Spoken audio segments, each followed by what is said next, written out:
You're listening to Good Morning Gwinnett, a division of ABK Media Group, hosted by Audrey Bell Kearney, sharing stories about people and places around beautiful Gwinnett County every day at 9 a.m. Southern living at its best.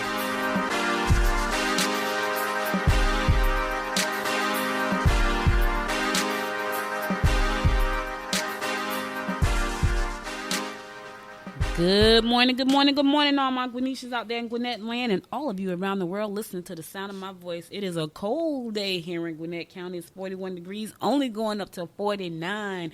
Listen, I was complaining about the heat. I'm not complaining anymore. It's chilly, to say the least. I don't even have a coat because when I moved to Georgia, I got rid of all my coats. I had a big old heavy shearling, which you don't need here, but it's a little chilly today. But anyway, it's a great day to be here with you guys. I got a guest in the studio today sitting at the table with me. You know it's Thursday, so you know I have guests most of the time.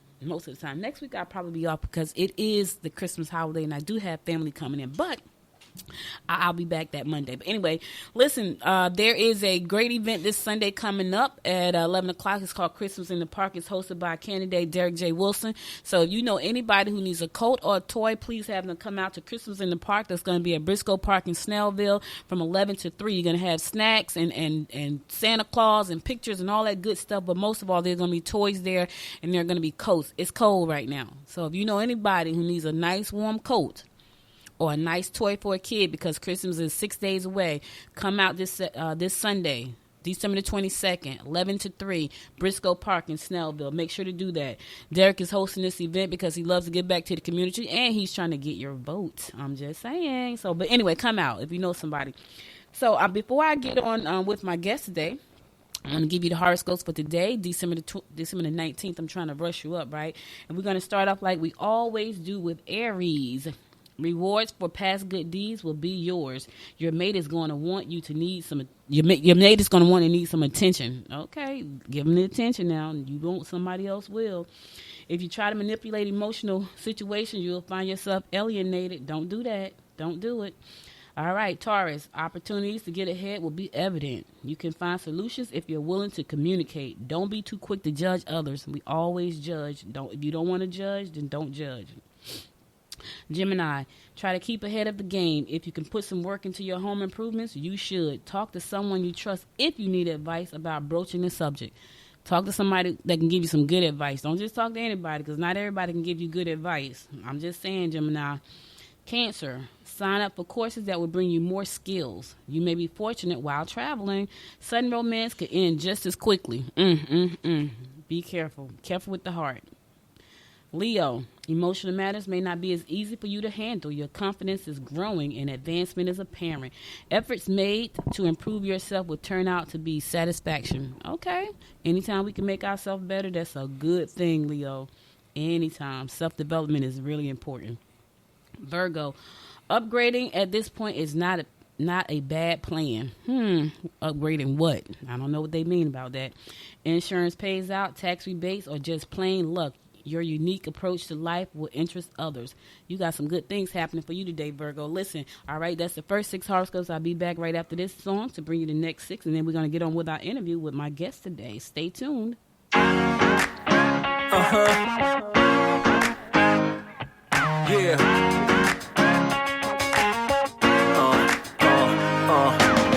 Shit is out there, we like to party.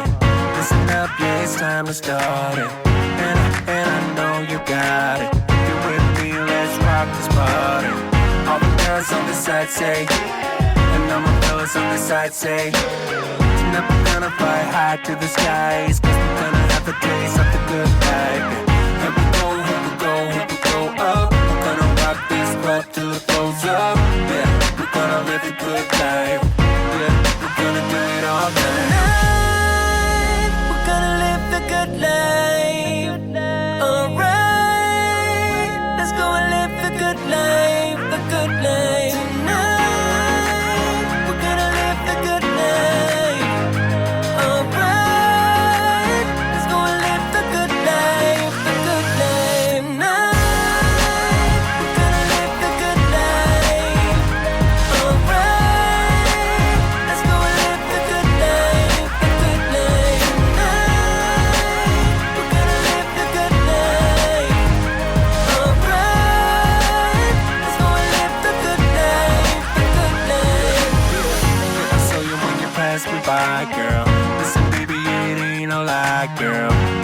And I can't deny that your sexy little booty caught my eye, girl.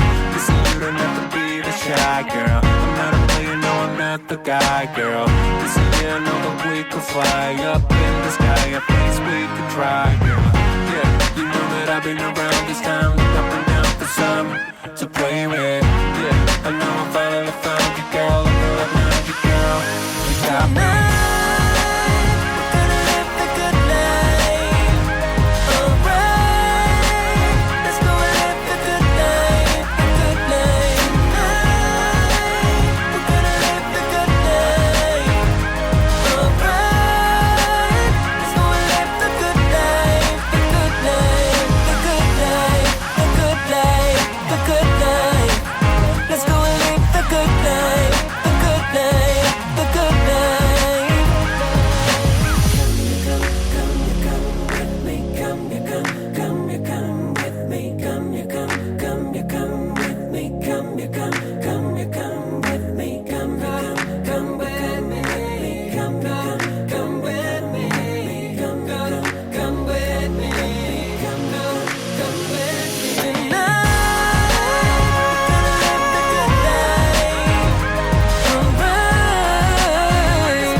Welcome back to the Good Morning Gwinnett Show. It's your girl, Audrey Bell Kearney, giving you daily horoscopes brought to you by noted astrologer Micah Thyssen. We're going to pick it up with Libra.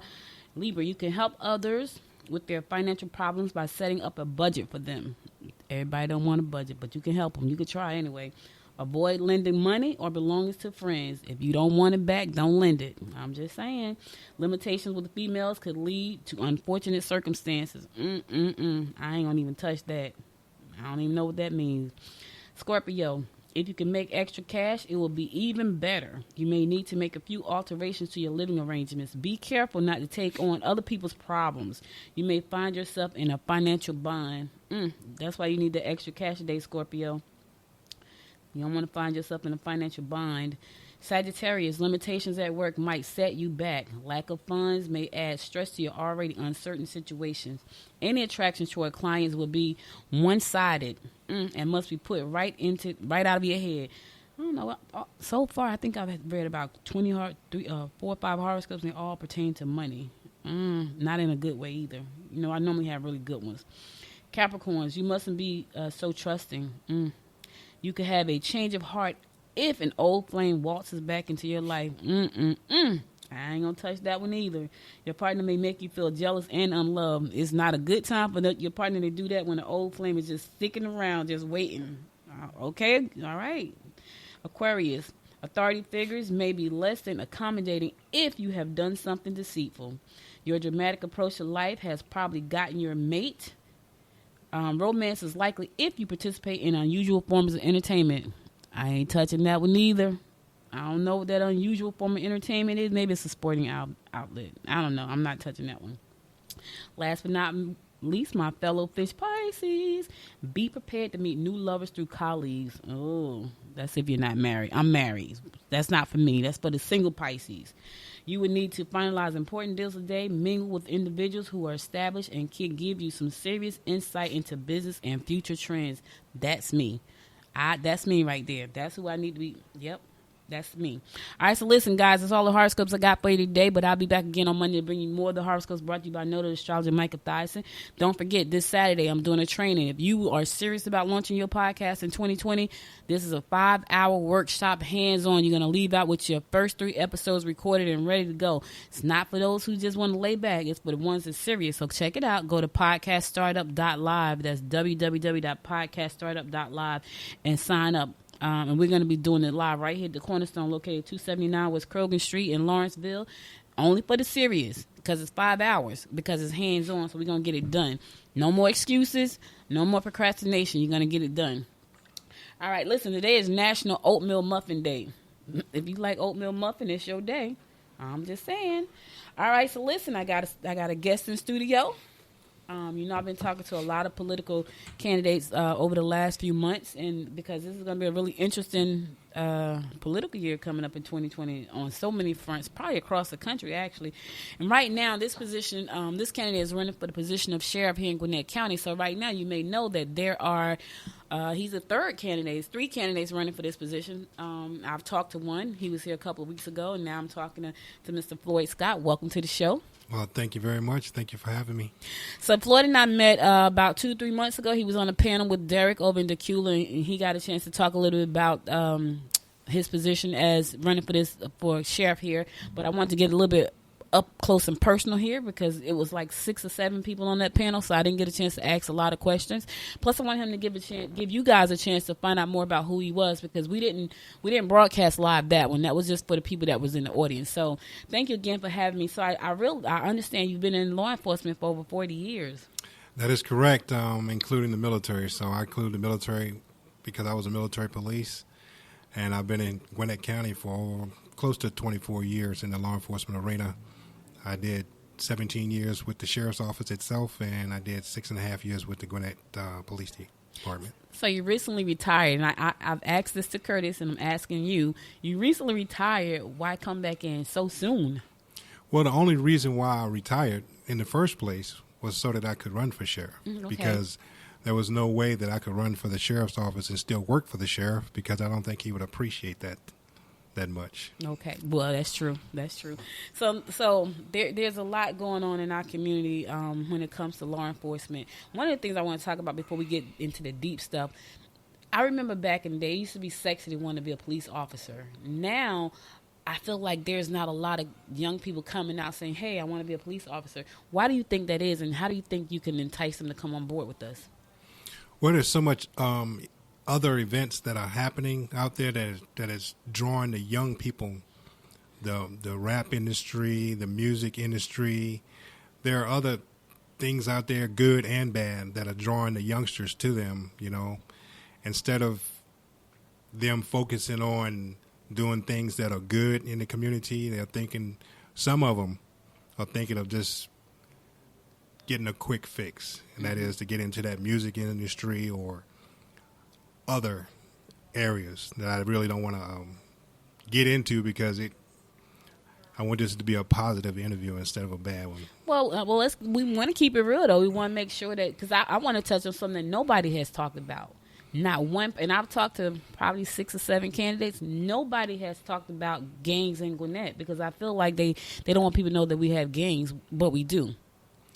Well, if you want to go there, I will take it. Because here's the thing. I think when people are aware that there are gangs, because a lot of people don't think that they are gangs. What do you have a solution for how we can deal with those guys? Because they can easily come into the force, give them something else better to do, and be a part of something positive, a different type of gang. Well, one of the things I know for a fact is a lot of the students, the kids, they get bullied in school. Mm-hmm. And there are people out there that will use that as a way to recruit potential gang affiliates. Mm-hmm. They will entice them and say, if you become part of our gang or our clique, then the bullying will go away. And it depends on how intense the bullying is, will determine whether or not they'll go ahead and take them up on it. So a lot of the gang people are enticed about and they're fascinated about the drugs that are involved in it, the violence that is involved in it, because children, if they're not guided directly in a way that's positive, they will go with whatever influences them the most. And so my thing as sheriff is to reinvent or to bring the positive back. I won't say reinvent it, it's already there, but to bring the positive back and have people that are in place that care enough about the youngsters that they are willing to sacrifice their time to influence them to do things that are positive. I, myself, intend on sacrificing my time. I have youngsters, and I got young kids. I have 8 kids, to tell you the truth, and I got 5 of them that are in the home, and I want them all to grow up in a positive environment. And so I'm going to sacrifice my time as the next sheriff to make sure that I have people in place that are willing to sacrifice their time to bring positive vibes, positive influence into these youngsters, because we have to get them when they're young, before it's beyond the point of no return, so to speak.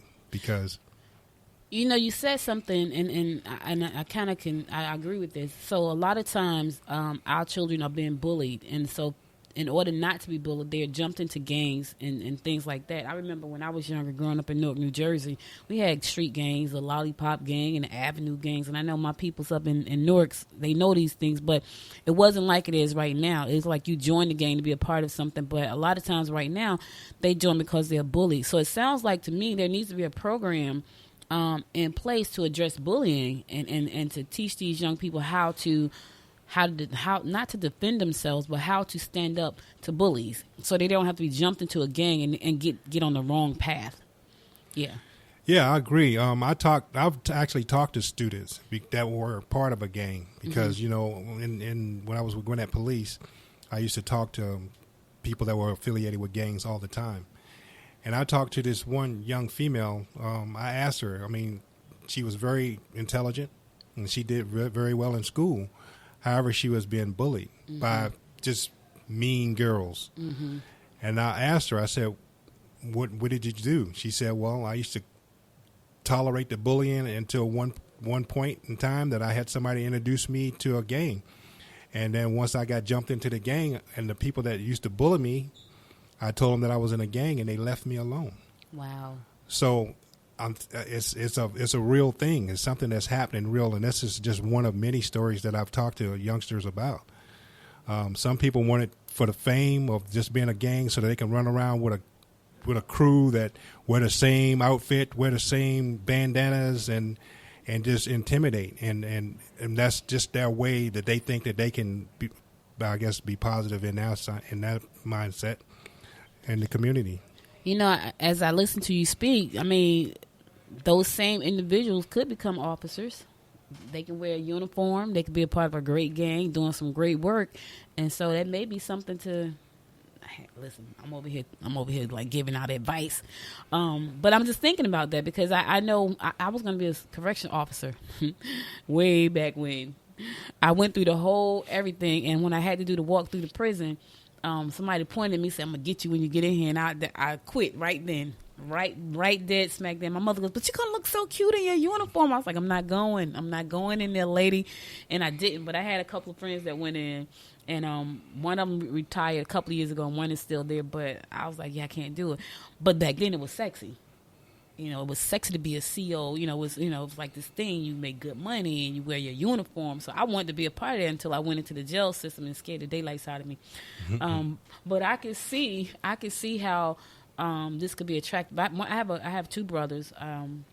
A half brother. My half brother, he's my baby brother. He got jumped into a gang now, and I said to him, "So help me understand this. You had both your parents, because my mother and father were divorced, but my dad married his mom, so he had both his parents, and he had 2 older brothers and sisters." And I said to him, and he shot somebody and did 5 years in prison over a girl, but he was in a gang. And I said to him, explain this to me, because I'm not quite understanding. You grew up in the suburbs of San Diego. I grew up in Newark.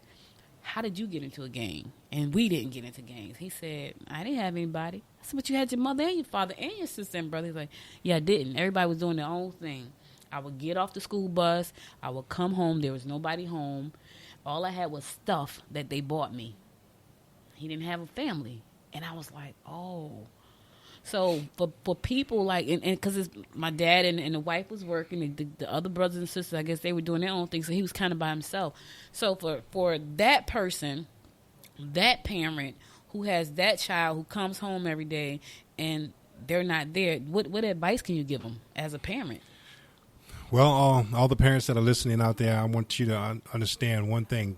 There's a difference between there being a mother and a father in the household, and then there being a mother and a father that actually care for their kids. I'm including myself in that. Don't get so caught up in, okay, I got to provide all the funding for the family to make sure that the family survives. You got to also spend some personal time with your children so that they can understand it and feel that they're being loved. Because if they don't feel loved in the home, they're going to go outside the home and find the love. That's why you got a lot of little girls that go out there and they get pregnant because they don't want to, they're not getting the love at home. So fathers, you have to love your children. You have to spend the time to love on your children. And moms, you need to do the same thing. It has to be a joint effort. Because if you don't, it's got to be a balance. Because if you don't have a balance, then that's when the children, they're going to start looking for love in all the wrong places. They made a song about that. They did. And that's what happened to my little brother, Smart. He is smart. And I remember when he was little, my dad used to say, he's smart, just like you. He used to always tell me that. He had a scholarship to play baseball. He lost it all. But just doing something crazy. And, he and I talk. He's an entrepreneur now like myself. But he did 5 years, and he lost both his parents while he was locked up. Could not come to the funeral because he was locked up under a gang. Had it been just a regular lockup, he could have come to the funerals, but he didn't. As soon as he got out, he came to Jersey to live with me, and his sister died before he got a chance to see her. Wow. She went in for a minor surgical procedure, and he never saw her. So he didn't see any of his brother. I don't know what happened to him, but that's crazy when I think about it. But that's his story. Now, I know that you worked as a part of the SWAT team. Tell us a little bit about that experience. Well, I mean, it's an adrenaline rush. I mean, it's something positive that you get to do in the community, but it was exciting. I loved it. I started actually at the sheriff's office. I was part of the original SWAT team that started at the sheriff's office back in 1997, and we went through all the training, and we trained for the possibility of never having to actually use the training that we did, but of course we did many, many times. And the training actually paid off. After I left the sheriff's office for the 6.5 years, I went to the Gwinnett police. And I actually trained, and I made that SWAT team. And it's just one of those things that we go into harm's way when everybody else is running, and even law enforcement, when we have to relieve them in place, because we've been specially trained to go in and handle situations. Not all of it is going in and shoot up.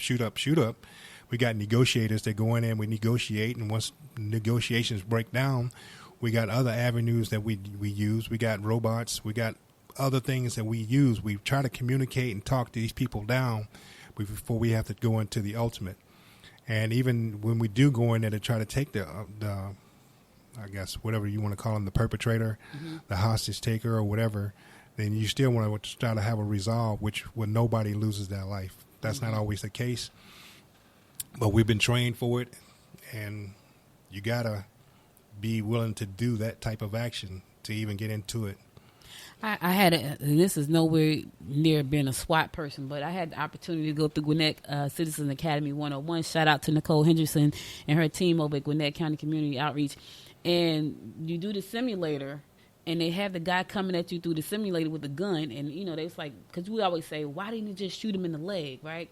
So the guy is coming right to you, and you trying to shoot him in the leg. You shooting all around, and you missing. And that's why they shoot him in the upper mass. And I was like, oh, I got a whole new respect for law enforcement after going through that class. Because even though my life wasn't in any real danger, it allowed me to kind of put myself in their shoes when they're in real danger. And you feel the adrenaline. Like, we're in the room, it's a freaking computer on a screen, but you feel the adrenaline, so I understand that. But it gave me a whole new respect for law enforcement after that. And actually talking to some of the guys who I met, who are officers, and one guy, and I'm never going to forget this, because he said, we're afraid too.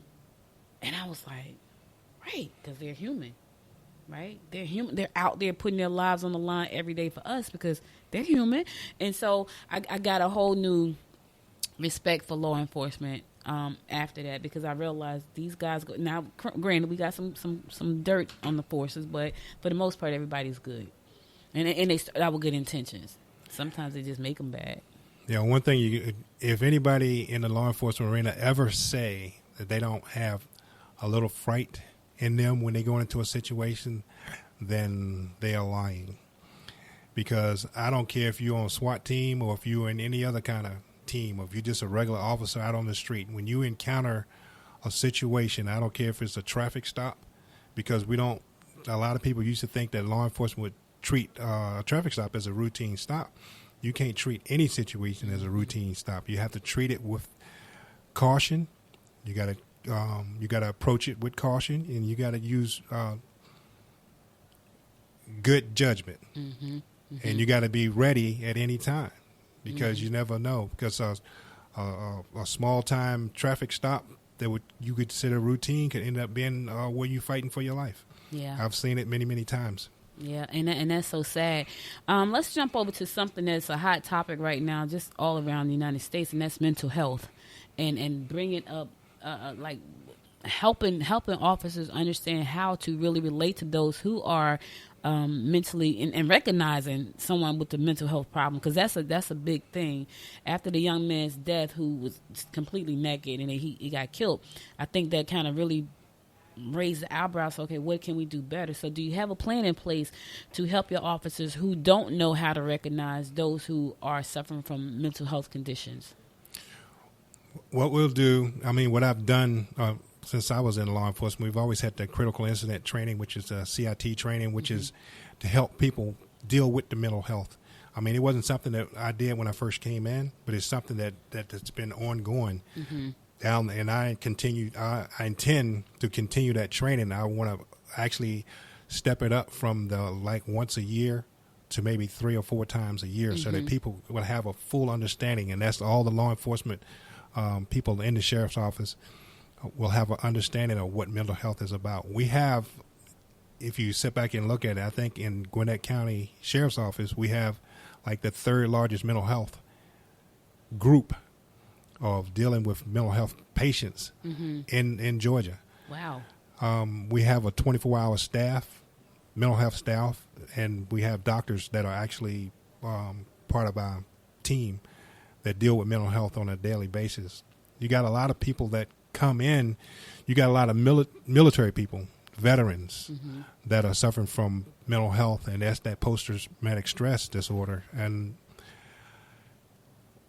what I would like to do is to get people that are familiar with dealing with the military, because mental health and military, and somebody that's familiar with that aspect of mental health have a better way, I think, a better way of getting in contact or reaching or touching them. If for instance, you got a veteran who has committed a crime, and because he went back into a traumatic situation that he may have had when he was in Afghanistan or wherever he was at, if you got someone else that's in the mental health program that has been into those situations, they can usually talk them down. Hey, I've been there. I know what you're going through.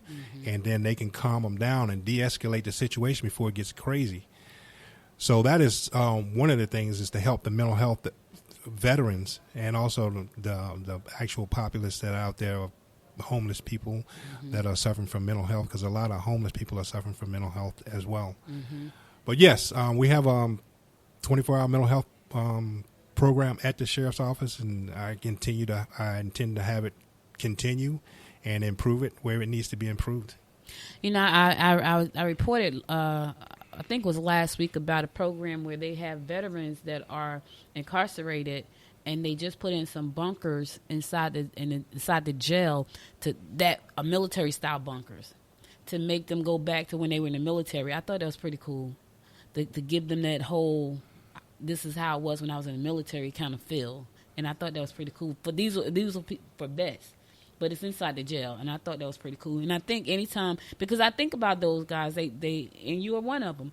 They went out there, they served this country, and they come back with all these different things that happen to them, and they don't really know how to cope with it, and then they get kind of thrown out there for just like, hey, you're on your own kind of thing. So I think the fact that you're going to have continuous training to specifically people that have been in the military to help those who suffer from post-traumatic stress disorders, to talk these people down, I think that's a great thing. Because I think our vets still don't get enough help, and they did some really, like, you guys do it on a daily basis, but they had to go to other countries and stuff, all kinds of stuff that we don't even know about over here, because we're on this side where it's pretty cushy, I know one of the things what I would like to do is to prevent the veterans, prevent the veterans from even getting caught up in the law enforcement environment unless it's a positive influence.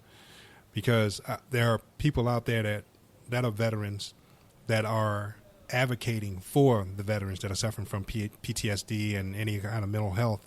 And the thing of it is we want to train the law enforcement to recognize that this is a veteran, he's suffering from PTSD, to call the advocate that can come in on the scene and help the situation, instead of putting these veterans in incarcerating them when they could have been, when now the actual help they need is to go to a mental health institute where they can get the treatment that they need, and therefore make them positive citizens within the community instead of making them criminals. Because what ends up happening, they served their time and they've dedicated their life to protecting the freedoms of the American population, and then they get back and get caught up in an episode of the PTSD situation, and then they get a criminal record.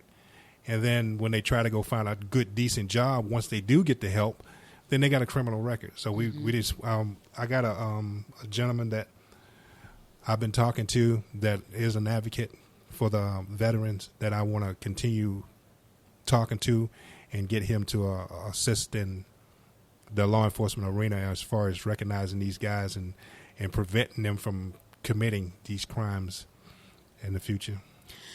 Back in July, 287G was hot. It was a hot topic. Right now, Commissioner Foskey is kind of going through some stuff because of 287G and some of the people that were on that at that meeting. So what's your thoughts on 287G? Well, like I said, I was at the sheriff's office for 17 years. I was there in 96, and I left this August of 2019, with a 6.5 year stint with the Gwinnett County Police. I was at the sheriff's office before the 287G even was in place. And we had a program already in place that dealt with illegal immigrants, undocumented immigrants. We would contact our consulate. If they had a petty crime that they committed, then we would contact the immigration. If they said, no, we don't want them, then we would release them back into the public. Of course, we would check their background to make sure that they wasn't wanted for any heinous crime. Mm-hmm. But if it was a traffic citation or they didn't have insurance, they were driving without insurance, the way the 287G program is set up now, if the person was driving without a license and he is the sole breadwinner of that house and he gets pulled over by the police and they bring him to the jail, they're going to vet him. They're going to check him out to make sure that he's either documented or undocumented. If he's undocumented for no driver's license and he has no severe criminal background, he's going to be tagged to be deported, which means that his loved ones, he leave that morning when he comes home, he may not come home, and they're going to be wanting to know where he is.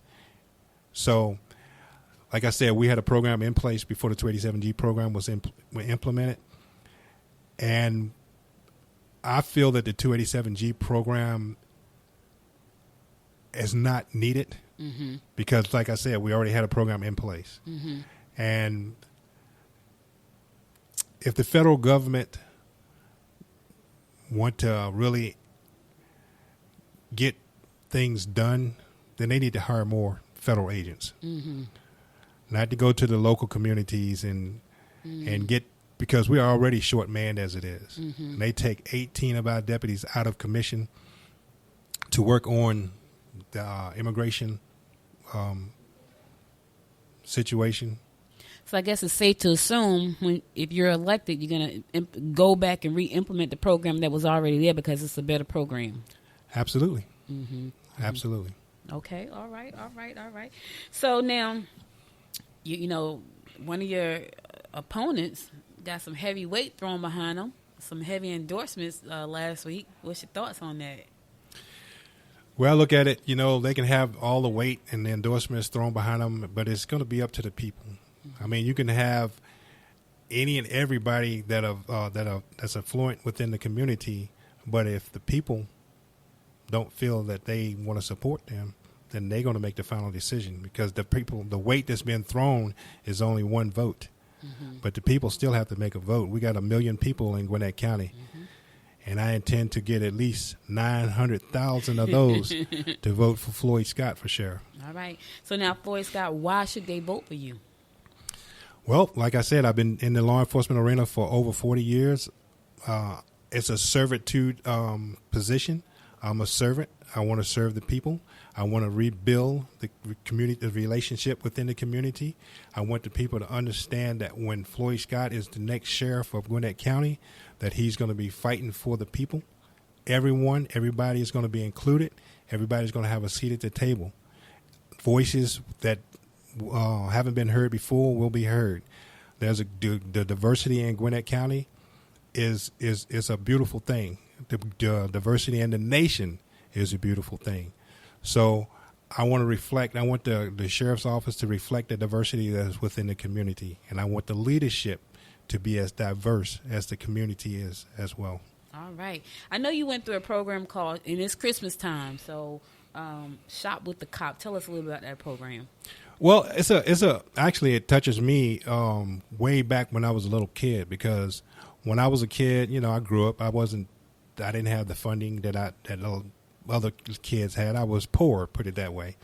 And there was a group called the JCs. They were cops and they were other concerned leaders in the community. And what they would do is they would every Christmas they would select certain underprivileged children, and they would provide them with a certain amount of money. They would get them clothes. They would get them food. They would give them the opportunity to go out and buy things for Christmas that they wanted. They could spend it on themselves. Or they could spend it on their siblings. They could spend it on their parents, whatever. It was something for them to do.